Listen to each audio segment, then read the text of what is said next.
Kim Brunhuber ahead on CNN Newsroom. Prayers for a speedy recovery after Pope Francis is hospitalized for a respiratory infection. Ukrainian military gear up to launch a counteroffensive against Russian troops, and tears and broken hearts in Nashville, Tennessee, as the community comes together to honor the 6 victims of this week's school shooting. Live from CNN Center, this is CNN Newsroom with Kim Brunhuber. We begin with details of Pope Francis's health. Right now, it is 7 a.m. in Rome, where the pontiff spent the night in hospital after he had trouble breathing on Wednesday. The Vatican says he'll stay there for a few days. Catholics around the world, including in the Pope's hometown of Buenos Aires, are praying for the 86-year-old religious leader to recover quickly. The Pope has had some health issues recently, including colon surgery and chronic knee pain. CNN's Delia Gallagher has the details.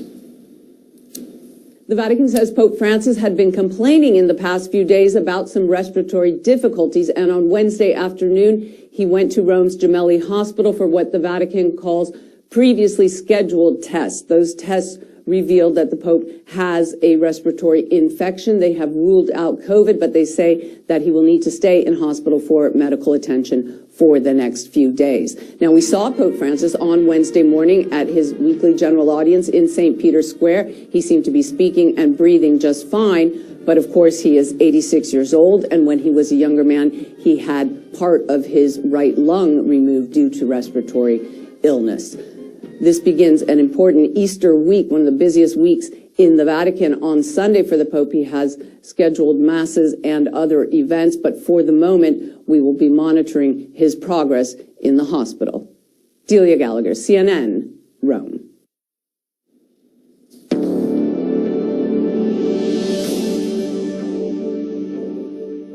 Turning now to Ukraine, where the defense minister is suggesting that a counteroffensive campaign could begin as early as next month. Alexei Reznikov says German Leopard tanks now arriving in Ukraine will likely be on the battlefield in April or May as Ukraine prepares to launch a counterattack against Russian forces. Now, that work comes as Ukraine reports heavy Russian losses around the eastern city of Bakhmut. Officials say in just one day, nearly 100 Russian soldiers were killed, though they acknowledge Russians have had partial success in their attacks. Still, the U.S. Joint Chiefs of Staff chairman says it's the Russians who are paying the highest price. Here he is.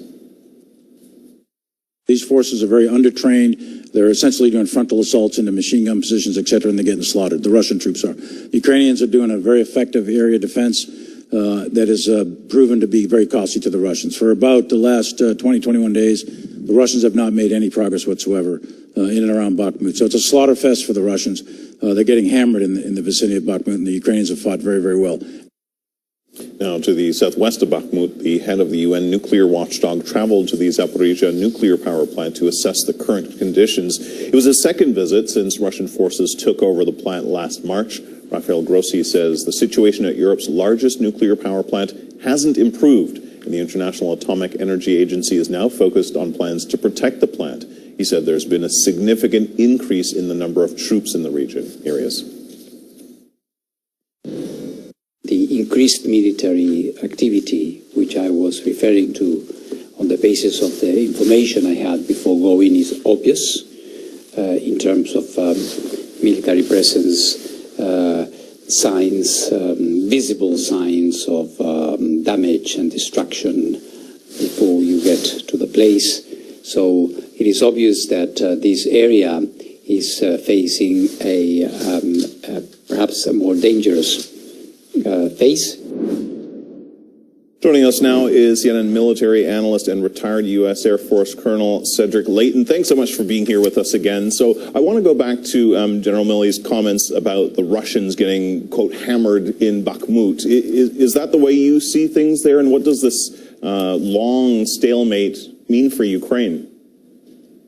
Yeah, Kim, it's good to be with you. It's really both sides are the ones that are getting hammered in this particular case, but the Russians are definitely getting the worst end of the deal, at least at the moment. So as far as the state of play on the ground is concerned, the Russians are basically surrounding Bakhmut on 3 sides, and they're trying to close the gap in the west by attacking the towns in that particular area. So they have certain certain advantages, but they're not being able to really prosecute those advantages. And right now, the siege of Bakhmut has lasted a real long time. In fact, it's lasted longer than the siege of Stalingrad did in World War II. We're approaching 8 months now for the siege of Bakhmut, and that is a very long time for the Russians not to be able to move forward in this place. So, in essence, what we have is a basic area where both sides are really in a stalemate right now. Does that stalemate kind of mean a win for Ukraine in a way? It does, because the Ukrainians were not expected to hold Bakhmut. And as long as they can keep Bakhmut, that is, in essence, a bit of a Ukrainian victory. Now, if the Russians should still take Bakhmut, it will be a victory for them, but it won't be as meaningful a victory as it would otherwise have been. Yeah, because of that enormous cost and the amount of time it took to take it. Now, we spoke earlier of the suggested counter-offensive that could take place as soon as next month, which seems, remarkably soon. I mean, would they be ready, and how and where would it start, do you think? Yeah, that's a really good question. So if the Ukrainians are smart about this, and they usually are, they're going to pick a place that is a bit of a surprise and then take advantage of that situation, of that tactical surprise, and move their forces very quickly. So as soon as they have the ability to move fast, with things like infantry fighting vehicles like they received from Germany, of course, with the Leopard 2 tanks, like you mentioned, those things are going to be really important for mobility, and mobility is going to be the key for the Ukrainians. If they can move with lightning speed, they can capture territory just like they did over the summer, where they were able to get a large portion of the area just to the east of Kharkiv, and of course in the south, where they were able to get Kherson in the fall. Yeah, you sort of referenced some of the arms that Ukraine got from the West, while Russia, now is in a possible convergence. At least that was the words of the U.S. Joint Chiefs of Staff. Possible convergence between Russia, China, and Iran. How challenging would that type of military and diplomatic alliance be for the U.S. and for Ukraine? It could potentially be quite challenging. Russia, China, and Iran, they do share borders. At least two of the three countries share borders with each other, and that becomes an important situation from a logistical standpoint. The key thing, though, is how quickly each side can replenish the stockpiles of its ally. So if the Chinese and the Iranians replenish the Russian stockpiles, that's of course Russia's advantage. If the Ukrainians get their supplies from the West quickly enough, that can help them at least stave off a lot of what the Russians would be planning to do in this case. Yeah. No, listen, we'll have to leave it there, but always appreciate your analysis.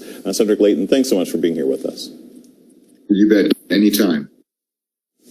In a move that's already angered China, Taiwan's leader has embarked on another diplomatic trip abroad, this time to visit Belize and Guatemala in Central America. President Tsai Ing-wen arrived in New York City late Wednesday on the first leg of her 10-day trip. Her stopover in the U.S. isn't an official state visit, but Beijing quickly condemned her trip as a provocation.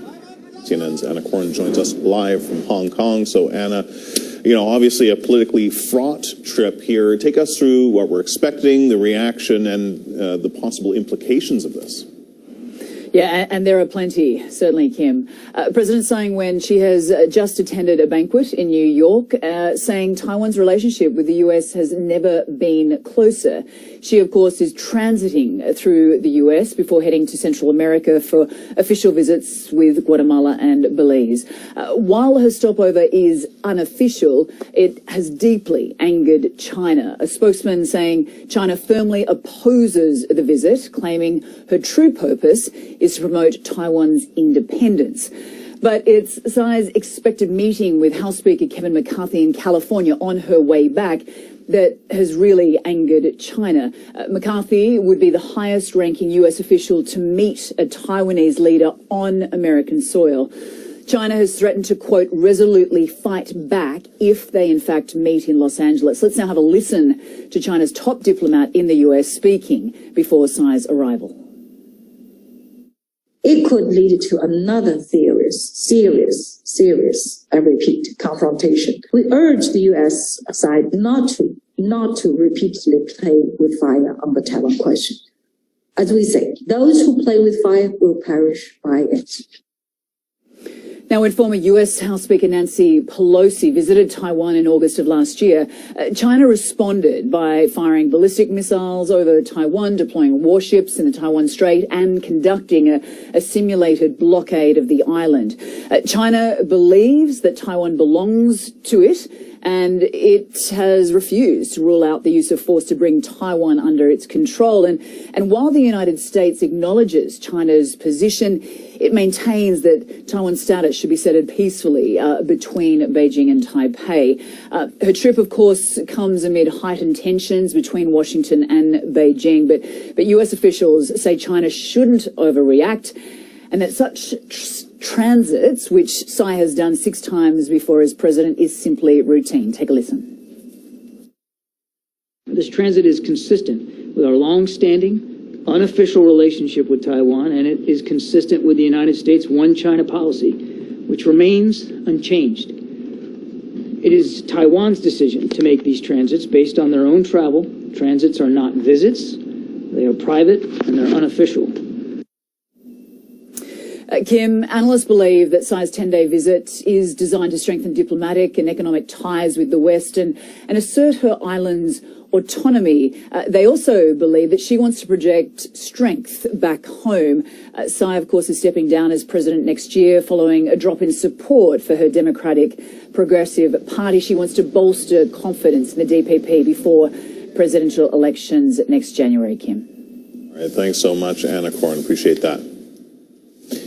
Mexican officials have announced they will issue arrest warrants over the deadly fire at a migrant detention center near the U.S. border. Outrage is growing after video emerged from the facility, and we just want to warn you the video you're about to see is graphic.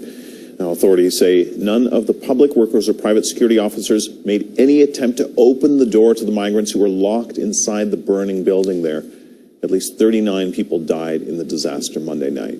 And protesters are demanding justice for the victims and accountability from the government. They gathered outside the Interior Ministry in Mexico City and held banners reading, "The migrants didn't die, they were killed." Britain's King Charles III is set to address the German parliament in the coming hours and meet with Ukrainian refugees who have sought sanctuary in Germany. When he and his wife Camilla arrived in Berlin on Wednesday, it was time for ceremony and pageantry and symbolism. Our Max Foster was on hand.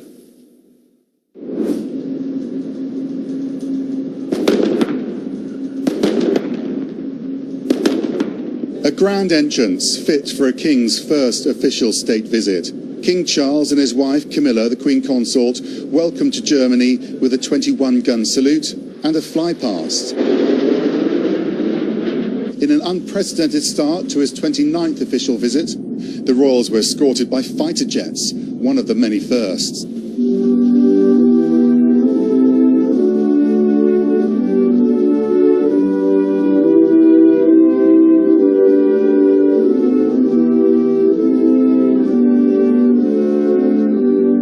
Adding to the sense of history, this was the first full ceremonial welcome for a head of state here at the Brandenburg Gate since the Second World War. And a first chance for the new king to meet German fans. The atmosphere, it was really, I never experienced something like that before. Is it symbolic having him here in the shadows of the Brandenburg Gate? I think so, yes. I think it's, there's a strong bond between both countries for centuries, and there were 2 world wars, and it's actually great to kind of go together. There's a friendship again. We all know about him when he was Prince of Wales. He did a lot for the environment, which I think is a good thing, and I think we'll have to see what will become of it when now that he's king. King Charles's focus on the environment was on the agenda as usual, with a reception focused on green energy and a tree planting ceremony, part of the Green Canopy initiative in memory of his mother, Queen Elizabeth II. Over all these years, and in so many ways, I have been struck by the warmth of the friendship between our nations and by the vitality of our partnership in countless areas. It was, Mr. President, a friendship which mattered greatly to my mother. The King's visit and state banquet in Berlin is intended to celebrate the UK's relationship with both Germany and France following the postponement of his visit to Paris due to protests. Buckingham Palace says Charles will use this historic trip to highlight the importance of sustainability and community, ideas integral to both nations. Max Foster, CNN, Berlin, Germany. A college student ends up on Russia's most wanted list just for criticizing the war in Ukraine. Listen to this. Because I'm not the first and I won't be the last. In the era of the information war between propaganda and reality, words can get through to someone. That is why the authorities are afraid. Has only just begun. Stay with us.